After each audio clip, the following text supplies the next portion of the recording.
Live from downtown Detroit, Local 4 News at 11 starts now. In the dark, thousands of people at this hour without power after a fire at a DTE substation. When will the lights come back on? Case dismissed. A mom who got into a fight with a police officer over refusing to give her daughter medication no longer facing criminal charges. Here to the right. And parents gather for an emergency meeting after a 3-year-old dies in a tragic accident at school. Good to have you with us tonight at 11. School leaders where a little girl died after a folding table collapsed. We're answering some tough questions from parents tonight. Jermont Terry is live at Wayne Metro Head Start in Dearborn Heights, where we've learned a portion of that school is shut down. Jermont? Kimberly, the gymnasium where students and teachers witnessed this horrific incident is completely off limits. Now, as the police investigation to this child's death continue, parents and also the child's family, they just want to know how this happened. Here we go. There you go, Miss Cassie. Oh, yeah. Friends, family, and classmates of Liliana Kerr tried to stay upbeat at a fundraiser for the 3-year-old's family. It's horrible. Shouldn't have happened. We shouldn't have to have a fundraiser. We shouldn't have to be doing this. We should have Lily here. Instead, memories and pictures of little Lily are all that's left. Someone's to blame. Right here to the right. Across town, parents gathered at the school wondering the same thing. It's not so much how it happened as to why and could it have been prevented. Last Friday, as Liliana sat in the gymnasium, a huge folding table came crashing down. A gross malfunction. Wayne Metro Head Start operates out of the old St. Albert School in Dearborn Heights. The family's attorney among those at the emergency meeting, adding Lily and her classmates should have never been by the recalled folding tables. There are labels that are affixed to these things and notices that are typically given out, and I don't know where it fell through the hole or the gap, but unfortunately it did. The building is licensed. The gym was licensed by the state licensing agency. The gym was considered safe. The CEO of the school tells me they leased the space from the Archdiocese. We believe that the diocese has the responsibility for the tables that were embedded in the wall. But nothing will fill the void in Lily's mother's heart. I don't know how she's going to get through this. Now, a huge turnout for that fundraiser tonight, and the school is also helping out. It has a life insurance policy on every child and plans to offer those funds when they're available to Lily's family. Reporting live in Dearborn Heights tonight, Jermont Terry, Local 4. Jermont, do we know whether or not the family is planning to sue? Right now, no lawsuit has been filed, but Kimberly, I believe as soon as this investigation wraps up, the attorney says they're likely going to file a lawsuit against someone. They just have to figure out who's at fault here. Still a little early. Okay, Jermont, we appreciate it. The Detroit mother who refused orders to give her daughter antipsychotic drugs, leading to a standoff with police, is no longer facing criminal charges. Wayne County prosecutor dismissed charges against Marianne Godbaldo for good, saying she will never be competent to stand trial. According to the Detroit News, it's because the 61-year-old suffered an aneurysm. It was back in 2011 Godbaldo barricaded herself in her home and fired her gun because police were executing an order to remove her child. She was facing assault and firearm charges. 7,000 customers remain without power tonight on Detroit's east side after a fire at one of DTE's facilities on Connor. Let's get to Jason Colthorpe. He's live with more on this story. Jason. Hey, Kim, just to give you a lay of the land here, it is really dark out here, and that's because power is still out. And I just want to show you, this is the substation we're talking about here that holds 7,000 customers here on the east side. But when this fire started, DTE had to take down other substations to be careful. So there were 12,000 people out initially. 5 of those are back on. Up the street, you can see crews working on other parts of this. And while I show you that, just look how dark the street is. That's the other part of the story we'll tell you about in a moment. But looking back at the substation, you can see power is now coming back on in this building, which is important. They have 6 transformers here, 2 of them affected by the fire. DTE officials in there right now trying to get it all back going and trying to figure out how this fire started going right through the roof. A fire at DTE's Chandler substation this evening on Connor had firefighters battling the unknown. DTE contractors familiar with the building were called in to inspect the inside before firefighters could put out the hot spots. It was blazing. It was just the back of the building. It was blazing. Right now, DTE doesn't know the cause, but suspects an equipment failure. The lights just went out. It caused a major power outage on the east side. City Trends was one of many businesses that had to close up early. But we had to get all our customers out, for safety purposes, lock the store up and just basically wait it out. Traffic lights along Connor and Warren were also out. We seen that all the east one was out. So I'm like, what's going on? So we pull up at the house and all the lights out. This young couple drove to the scene looking for answers after their power went out. Really messed up because she got to work tomorrow and we ain't got no power right now. Yeah, and a lot of people don't have power. You can see just how dark it is. But when will the power be back on? That's what everybody wants to know. Again, it's coming on slowly but surely for those 7,000 who are serviced by this substation. They're hoping to have half of those people back up and running by midnight, everybody by 6 a.m. And as you look behind me, what you don't see there are traffic lights, and there are a lot. There's one right behind me here, and the most dangerous thing we've seen, a lot of people driving right through those. Remember, traffic lights that are out need to be treated as a four-way stop sign, and there has been police out here throughout the evening directing traffic and stopping them from dangerous spots, but not at the moment. So we're following that situation as well. On the east side tonight, Jason Colthorpe, Local 4. It's so dark out there. I'm sure a lot of people maybe don't even realize that it's a traffic light, or should be one there. But Jason, we heard about a problem at Beaumont Hospital earlier tonight in Grosse Pointe. Do you know if that was related to this? It was not. Oddly enough, it happened about the same time. They had a power surge at Beaumont Hospital. DTE responded to that and actually determined that it was an internal problem at Beaumont, but crews there were able to fix that for them. Good, good. Kim? Okay. All right, Jason, thanks. Yeah. Boy, is it dark. It is, and cold too. Colder than we've had in recent nights. Yeah, let's get over to Andrew. He's in for Ben tonight. Hi, Andrew. Hey there, Kimberly and Devin. You're right. It is cold. Temperatures still below freezing as they were at 6 p.m., but minus a lot of snow showers. You can see snow diminishing as we get closer to this hour and toward midnight. I think we're in for a dry night for the rest of the night. But in areas where snow's been a little bit heavier, especially north of 8 Mile, be careful on some slippery surfaces late tonight. Temperatures right now mostly in the middle and upper 20s, and they hover around these marks as we go through the rest of the night. And look at these wind chills. If you're going out tonight, this is what you need to dress for. Same thing if you're waking up early tomorrow morning and heading out. 15 is the current wind chill in Pontiac. 14 is what it feels like if your skin's not protected over in Ann Arbor. We'll see mostly cloudy skies, wind chill still in the teens, but we will see some snow return by tomorrow afternoon. But before that, when you wake up tomorrow morning, 29 at breakfast time. So when does the snow occur on Saturday? We'll talk about that in your Sunday forecast straight ahead. All right, Andrew.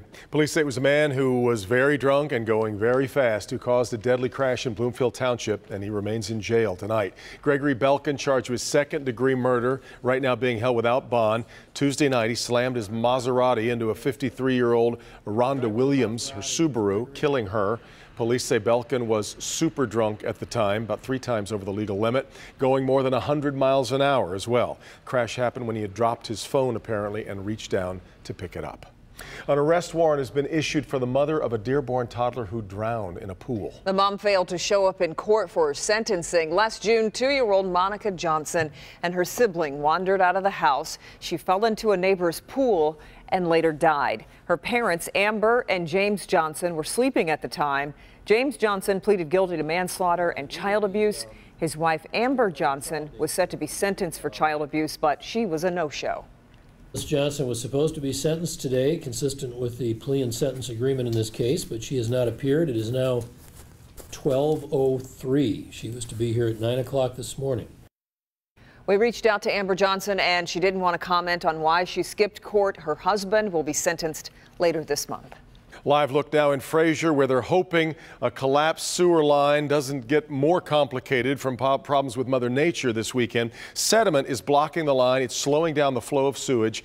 Just a quarter inch of rain, they expect, would cause major issues. This line, of course, has been under repair now since Christmas Eve.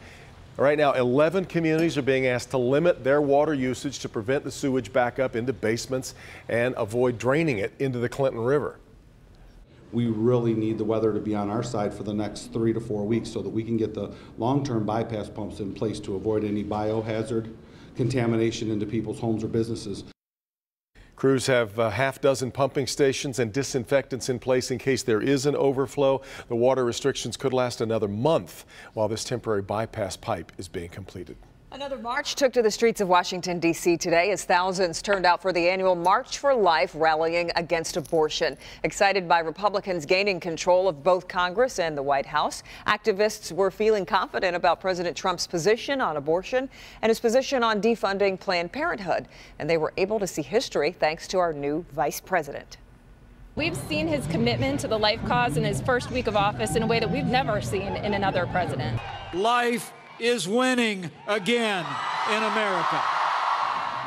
A huge group of students from Michigan also attended the march. Vice President Pence is the first vice president ever to address the March for Life. The president's senior aide, Kellyanne Conway, also spoke to demonstrators before their march from the mall to the U.S. Supreme Court.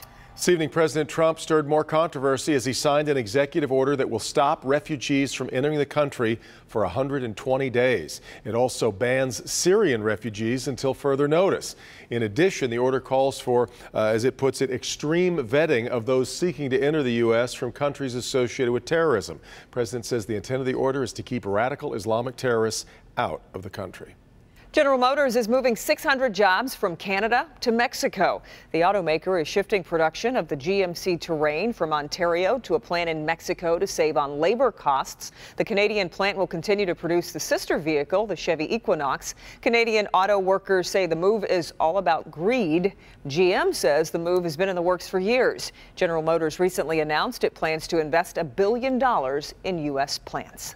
Celebrities around the world are paying tribute to actor John Hurt, who died tonight. He was amazing, known for his roles in Alien, of course, as the Elephant Man, and more recently the Harry Potter films. He recently starred as Father Richard McSorley in Jackie, the biopic of President John F. Kennedy's wife. Director Mel Brooks described the British actor as cinematic immortality. Hurt was diagnosed with pancreatic cancer back in 2015 and now dead tonight at the age of 77. Personal favorite of mine was Midnight Express. He was amazing. I thought The Elephant Man, a lot of people know him from The Elephant Man too. That was great. Yep. All right, one word is all it takes to become the victim of the latest scam. A phone call that you don't want to get and how to respond if you do get one. Also, they were nearly crushed. Several people avoid serious injury somehow when a pickup slams into a bus. We've got more of this dramatic video. But first, he's a true titan of Detroit who turned the jump shot into an art form. Next, we caught up with a local fan favorite who's about to score a huge honor. He's a living legend. When I started playing, my jumper just was falling. A true titan of Detroit. You were a kid, who would ever dream this? Now this fan favorite is getting a big honor. He was called Sweet Dew because he could shoot the basketball unlike anyone else, and his stats prove that. What a stroke. But this former Piston is also a really good guy. He's gone on to serve the community off the court, and our Jamie Edmonds caught up with the one and only Terry Durod this week. Devin, Kimberly, you may remember last year when we all first met Terry Durod. He retired from the Detroit Fire Department after 27 years. Before that, he was a pretty good basketball player. He excelled at Highland Park High School and at University of Detroit under Dick Vitale. He was drafted by the Pistons and Vitale, and then he went on to get a ring with the Boston Celtics. Well, now his alma mater is honoring him in a very special way next month.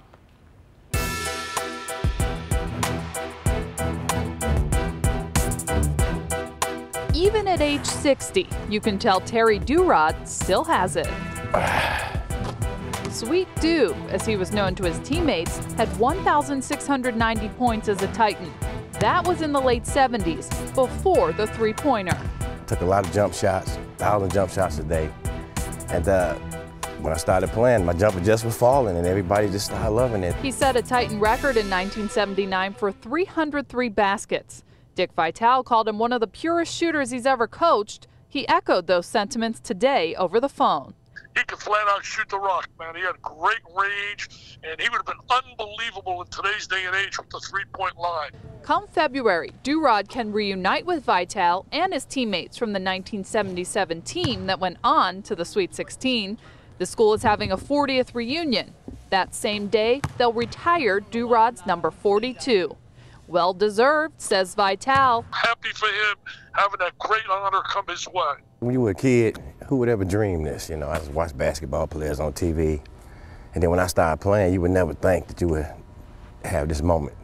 to retire your number. So it's really a dream come true.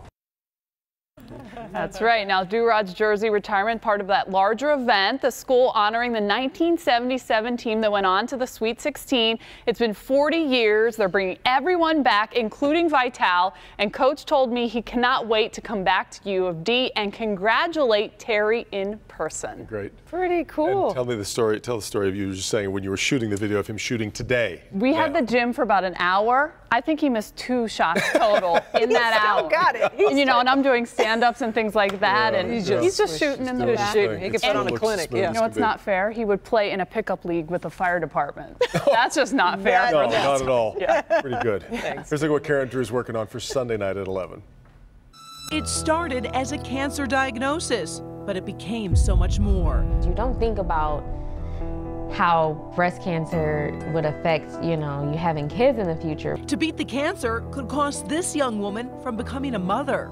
How could another woman who had gone through the same thing, living across the country, come to the rescue? Emotionally, some days were hard. A story about love, life, and the dream of becoming a mother. Sunday at 11.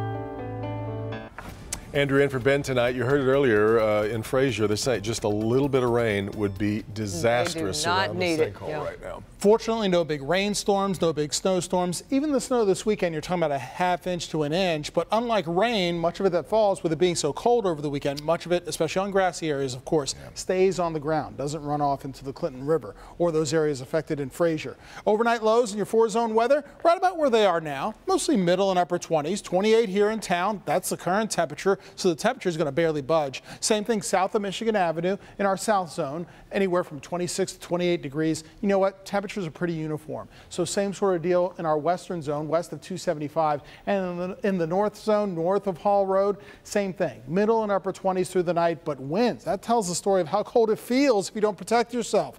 Wind chills right now running in the middle teens with a wind of 18 miles per hour, and it remains breezy overnight and by tomorrow morning. Again, currently 28 with just cloudy skies over at the airport. I say just because we had some snow showers earlier. You remember that when you joined us at 4, 5, and 6. Currently, temps are in the 20s right now, anywhere from 27 degrees over in Marlette, 26 in Oxford, 28 degrees for our friends in Mount Clemens, 20s also just down to our south. Saline, Monroe, Petersburg, everyone in the same boat with temperatures mostly in the middle 20s. And again, fortunately, they don't go down too much further. Currently, winds anywhere from 10 to 15 miles per hour or greater. An 18-mile-per-hour wind again over at Metro Airport. So it feels like it's in the teens elsewhere also, not just the Motor City. 17 the current wind chill in Mount Clemens, 19 over in Lapeer, and 15 in Pontiac. You can expect wind chills like this if you're an early starter for tomorrow morning. Fortunately, the snow that we saw earlier, all that's long gone. Either moved off to the east or diminished while right on top of us. But more snow showers will develop by tomorrow afternoon. Got lake effect snow machines still cranking. Might be cloudy at first in the morning when you join me on Local 4 News today, starting at 6 a.m. But count on midday and afternoon snow showers through the day. You can see they'll be scattered about, especially by 4, 5 o'clock and during the evening hours, maybe dropping again light amounts. But as you know, those light amounts certainly can cause a lot of problems. Anywhere from a ½ inch to just barely over a ½ inch, evenly distributed that is, across the area. So overnight tonight, temperatures down to about 28. Again, right about where they are now. Evening snow showers are gone. Wind chills will be in the teens overnight and tomorrow morning. 33 for a high tomorrow. Those bottom temperatures with the blue background, those are your morning temps. You can see afternoon temps above those, only around 30 on Sunday. Some more scattered snow showers. Sunshine on Monday, but colder, a high only of 29. Keep those winter coats handy middle of next week as well. And we could see another round of on and off snow showers Tuesday, Wednesday. But nothing too disastrous. No, as we said at the top, nothing too heavy. Yeah. Thanks, Andrew. All right, it's the bike helmet you don't want your kids wearing. Why, instead of keeping them safe, it could cause them harm. Also, the passengers saw it coming but had nowhere to go. Intense video showing the moment a truck slams into the side of a bus.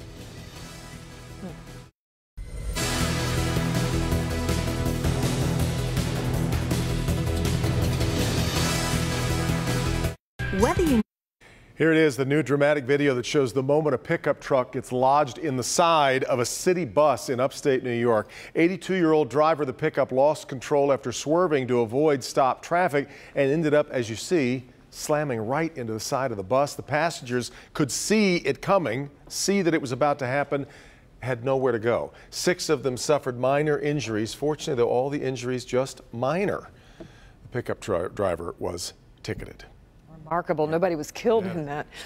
A former employee of a Florida convenience store went back to rob the place, breaking in through the ceiling. You don't see him drop in, but you can see him rummaging around behind the counter there. He tries to break into the cash register and safe, but can't get either of them open. So he resorts to stealing cigarettes and lottery tickets. Even though police know who this guy is, they haven't caught him yet. Help Me Hank warning tonight. Consumer Reports is advising people not to buy this bike helmet because of a potential safety risk. This is the ProTech City Light helmet. It's sold on Amazon. It failed a routine safety test. The chin straps and the buckle broke off in 3 out of the 4 helmets that were tested. ProTech plans to recall the helmet. They say they will work to fix the issues. One word could make you the victim of a new phone scam. The Better Business Bureau says an automated recording calls your phone as a fake business or agency. After the introduction, the recording will ask you if you can hear clearly. If you say yes, the scammer records it and uses it to sign you up for products and services. Then they will demand payment. The Bureau says to always hang up on any unsolicited automated calls.